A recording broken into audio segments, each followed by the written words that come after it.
तुर्तास पुढची बातमी आपण पाहूयात। आरक्षणावरून काँग्रेस नेते विजय वडेट्टीवार आता आक्रमक झाले।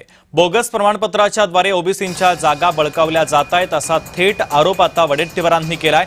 तर ओबीसींच्या जागा बळकावल्यामुळे वेगळा प्रवर्ग करण्याची मागणी करावी लागेल असं महत्त्वाचं वक्तव्य आता वडेट्टीवारांनी केलं। तर 357 जातींनी मग ओबीसींमध्ये राहायचं की नाही हे ठरवण्याची वेळ आली आहे असं वडेट्टीवार यांनी म्हटलेलं आहे। तर सरकारने ओबीसींवर अन्याय करायचा विडा उचलल्याचा आरोप देखील वडेट्टीवारांनी केलाय। ओबीसी नेत्यांची बैठक बोलावलेली आहे, त्यामध्ये चर्चा केली जाईल असं वडेट्टीवारांनी म्हटलं।